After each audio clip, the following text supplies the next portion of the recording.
Hello friends, welcome to Pallavi TV.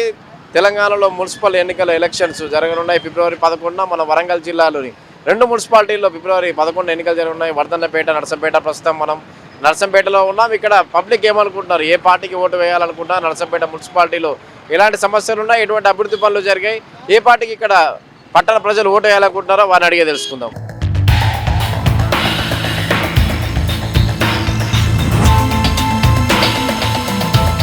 ఏ వార్డులైనా పర్లేదు. నర్సంపేటలో CC రోడ్లు అద్భుతంగా జనం చూసే వాళ్ళే ఎవరు కోటేసుకుంటారో ఎవరి ఇష్టం వాళ్ళు. కాంగ్రెస్ గెలుస్తారు. కాంగ్రెస్ అంటే మాకుగా మా ఆయన రిక్ష తప్పుతాడు, నేను పూలు చేస్తా. ఇప్పటి వరకు 10 ఏళ్ళ పాలన అదే బతుకు, ఇప్పుడు అదే బతుకు. చాలా ఇబ్బంది ఉన్నది. మళ్ళీ బీఆర్ఎస్ వెళ్తారు. 10 సంవత్సరాలలో వాళ్ళు ఏం డెవలప్మెంట్ ఏం చేయలేదు. ఇప్పుడే కాంగ్రెస్ ప్రభుత్వం వచ్చిన తర్వాతనే మంచిగా డెవలప్మెంట్ మంచిగా అయింది. ఇప్పుడే మాధుడి సార్ వచ్చినాకనే బాగా జరుగుతుంది. కాంగ్రెస్ బీఆర్ఎస్ అంటే మాత్రం అది నిర్భయంగా చెప్తున్నాను, కాంగ్రెస్ అయితే శూన్యము అని అంటేనే ఉండే ఆయన పెద్ద మనిషి. ఇంకేంది అంతకన్నా ఏముంటుంది ఇక. ఏ వార్డులైనా పర్లేదు. నర్సంపేటలో సీసీ రోడ్లు అద్భుతంగా జనం చూసే వాళ్ళే ఎవరు కోటేసుకుంటారో ఎవరి ఇష్టం వాళ్ళు. మనం నా అభిప్రాయం చెప్పాలంటే నేనైతే చెప్పాలి. అభివృద్ధి పనులు అయితే నర్సంపేటలో ఇప్పుడైతే బాగానే జరుగుతున్నాయి అంతే. ఇక 5 ఏళ్ళ కింద సీసీ రోడ్ లేదు, డ్రైనేజీ లేదు. ఇప్పుడు కాస్త తీరుగానే ఏదో ఎవరి ఇష్టం వాళ్ళు. జనాలకు ఎవరికి మంచిది అనిపిస్తే వాళ్ళు దానికి వేసుకుంటారు. లాస్ట్ మున్సిపల్ ఎలక్షన్స్ లో బీఆర్ఎస్ గెలిచింది చైర్మన్ పీఠ. అప్పుడు ప్రభుత్వం అది ఉండే, ఇప్పుడు ప్రభుత్వం ఇది ఉంటే ఇది అత్త తెలియదు, అది తెలియదు, దొంగ తెలియదు, లంగ తెలియదు. ఎవరి ఇష్టం, నీ మాట నాకు లేదు, నా మాట నీకు లేదు. ఎవరి ఇష్టం ఉన్న వాళ్ళు దానికి వేసుకుంటారు. ఏమున్నది ఇప్పుడు ఉన్న ప్రభుత్వ పరిస్థితులలో అవకతవకలను బట్టి కష్టమే. ప్రభుత్వ పరిస్థితి కష్టమే. ఇప్పుడు ఎవరు గెలుస్తారంటారు? ఇక ఎవడో గెలుస్తాడు ఓట్లు వేసినాక ముచ్చటది. రాజకీయం అంతా బస్టు పట్టింది. ఎట్లుంది మున్సిపాలిటీ? కొద్దిగా బాగుంది అన్న, రోడ్ల పరిస్థితి అంతా బాగుంది. అభివృద్ధి ఎట్లా అనిపిస్తుంది? గత ఎమ్మెల్యే ఇప్పుడు ఎమ్మెల్యే కొద్దిగా బాగుంది. నర్సంపేట మున్సిపాలిటీ ఎవరు గెలుస్తారు అనుకుంటున్నారు? కాంగ్రెస్ గెలుస్తారు. పక్క కాంగ్రెస్. ఇప్పుడైతే ఇప్పుడు ఈ 2-3 నెలల బట్టి అయితే అన్ని రోడ్లు అయితే బాగానే చేస్తాడు గల్లీలల్లా. మరి అదేనా ఇక్కడ అయితే నాకు ఇటు గురించి తెలియదు. ఇప్పుడు మా సైడ్ అయితే అన్ని గల్లీలు అయితే బాగానే చేస్తాడు. మాది 30. ఇక మరి అది అప్పుడు 23 ఉండే, ఇప్పుడు 30లో పడ్డది. కాంగ్రెస్ అంటే మాకుగా మా ఆయన రిక్ష తప్పుతాడు, నేను పూలు చేస్తా. ఇప్పటి వరకు 10 ఏళ్ళ పాలన అదే బతుకు, ఇప్పుడు అదే బతుకు. ఇప్పుడు ఎవరు వస్తారో, ఏ కౌన్సిలర్ వస్తాడో తెలియదు మాకు. అంతా కూడా ప్లాను నాకు లేదు, ఎవరి మీద నమ్మకం లేదు. ఎవరిది బాగుండు అంటే ఇప్పుడు మాకు కలిగిన అభివృద్ధి అయితే ఏం లేదు ఇంతవరకు అయితే.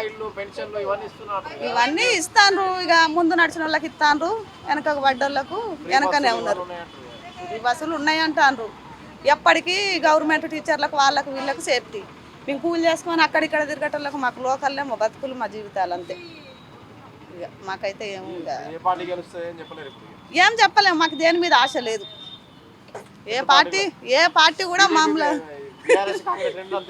రెండు ఇప్పటి వరకు మాకున్న ఆలోచన అయితే మాకు ఎవరి నుండి మాకు వచ్చిన ఏమైతే లేదు.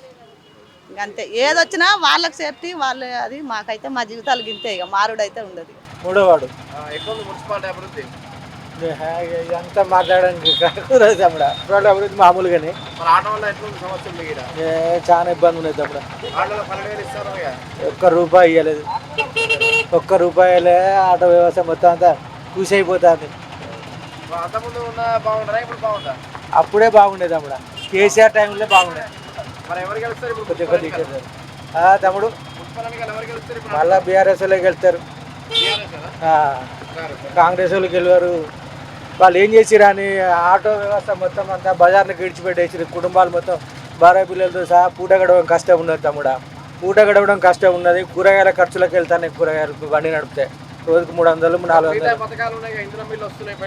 ఏది రాలేదు. అది వాళ్ళకే, కాంగ్రెస్ పార్టీ లీడర్లకే, వాళ్ళ కార్యకర్తలకే అవి కొంతమందికి ఇచ్చారు, అందరికి కూడా ఇవ్వలేదు. నర్సంపేట మున్సిపాలిటీ అంతకుముందు బీఆర్ఎస్ గెలిచింది. అవును, ఎమ్మెల్యే ఓడిపోయాడు పెద్ద. ఇప్పుడు మాధవరెడ్డి వచ్చింది. మరి ఎవరి మంచిగా ఉన్నది? ఇక మాధవరెడ్డి ఇక ఇప్పుడిప్పుడే కొద్దిగా పికప్లోకి వస్తాడు. అంత డెవలప్మెంట్లకు ఇప్పుడిప్పుడే వస్తాడు. ఇక ఎన్ని రోజులు రేవంత్ రెడ్డికి దూరంగా ఉన్నారు కాబట్టి ఆయన ఏం చేయలేదు. ఇప్పుడిప్పుడే కొద్దిగా అట్లా చేస్తాడు. చెప్పలేం జనాలను ఆడి కొద్దిగా, అంటే అధికార పార్టీ కాబట్టి కొంచెం ఉంటుంది కావచ్చు, చెప్పలేం. మాది 16వ వార్డు. ఎట్లుంది మున్సిపాలిటీ అభివృద్ధి నర్సంపేట? మంచిగా ఉన్నది. అప్పుడు బాగున్నదా ఇప్పుడు మంచిగా? ఇప్పుడే మంచిగా ఉన్నది. అప్పుడు అంతకుముందు మున్సిపల్ ఎన్నికలు వచ్చినప్పుడు బీఆర్ఎస్ గెలిచిరుగా. వేసినాం కానీ ఆ 10 సంవత్సరాలలో వాళ్ళు ఏం డెవలప్మెంట్ ఏం చేయలేదు. ఇప్పుడే కాంగ్రెస్ ప్రభుత్వం వచ్చిన తర్వాతనే మంచిగా డెవలప్మెంట్ మంచిగా అయింది. దొంతి మాధవరెడ్డి ఇప్పుడు 2 ఏళ్ళలో ఏమొచ్చినాయి మరి? ఏమంటే రోడ్లన్నీ మంచిగా అయినాయి, రోడ్లన్నీ వెడల్పోయినాయి, అన్ని మోర్లు గిట్లా అన్ని కొత్త మోర్లు కడతారు, అన్ని టైంకి అవుతాను.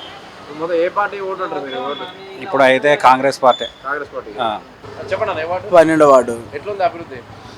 అభివృద్ధి అంటే మాకైతే బెటర్ ఆప్షన్. మావి కొత్తగా మున్సిపాలిటీ కలిసినాయి. మావి ఇప్పుడు ఇదివరకు ఉన్నాయి. ఇప్పుడు ఇన్ని వార్డులలో మన మున్సిపాలిటీ వచ్చేస్తే మాకు కూడా కొంచెం ఇప్పుడు మాకు దొంతి మాధవరెడ్డి గారు కొంచెం పర్ఫెక్ట్ మాకు చూపిస్తారు. ఇప్పుడు పాలన బాగుంది, అప్పుడు బాగుందా? ఇప్పుడు బాగుంది? దుద్దు మాధవరెడ్డి వచ్చిన ప్రజెంట్ అయితే ఇప్పుడైతే ఓకే. ప్రజెంట్ అయితే ఓకే. ఎందుకోసం అంటే ఇప్పుడు మాకు కొత్తగా కలిసినాయి. ఇదివరకు అంటేనో వాళ్ళు ఏమో తెలియదు కావచ్చు, కానీ మనకు కొత్తగా కలిసినాయి కాబట్టి మాకు కూడా ఏంటంటే మాకు ప్రోత్సాహిస్తారు.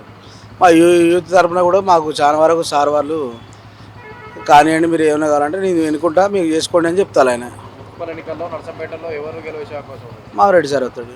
మళ్ళీ మొత్తం వచ్చినా చేసిన కాంగ్రెసే అవుతుంది. కాంగ్రెసే అవుతుంది. బాగుందన్న. ఎట్లున్నాయి వార్డులు? ఎట్లున్నాయి? ప్రతి వార్డుకు డ్రైనేజీ వ్యవస్థ బాగుంది.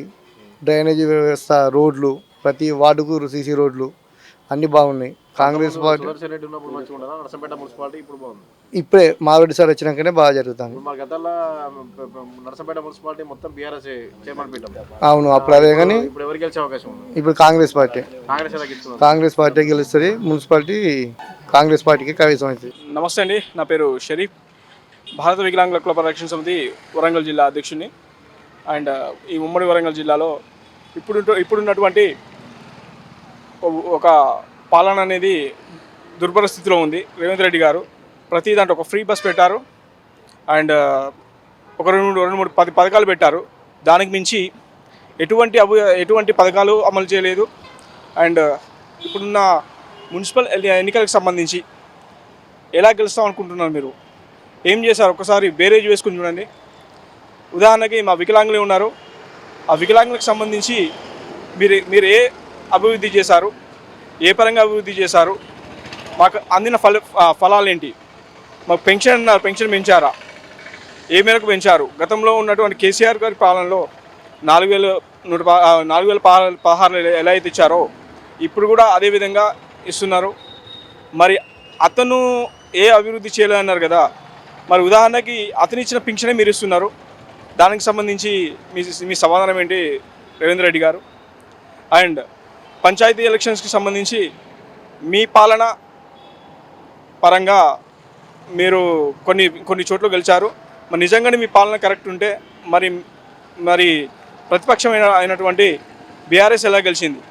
నర్సంపేట మున్సిపాలిటీకి సంబంధించి ఎట్లుందండి ఇక్కడ పరిస్థితి? నర్సంపేట మున్సిపాలిటీకి సంబంధించి ఎక్కడ వేసినటువంటి అక్కడ గొంగలి ఎలా ఉందో అలానే పరిస్థితి ఉంది.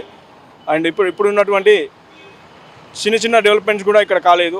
ఆ గత ప్రభుత్వంలో ఏది డెవలప్మెంట్స్ ఉన్నాయో వాటికి సంబంధించి ఒక నమూనాలే కనబడుతున్నాయి తప్పితే కొత్తగా చేసినటువంటి పరిస్థితి అయితే ఇక్కడ ఏమీ లేదు.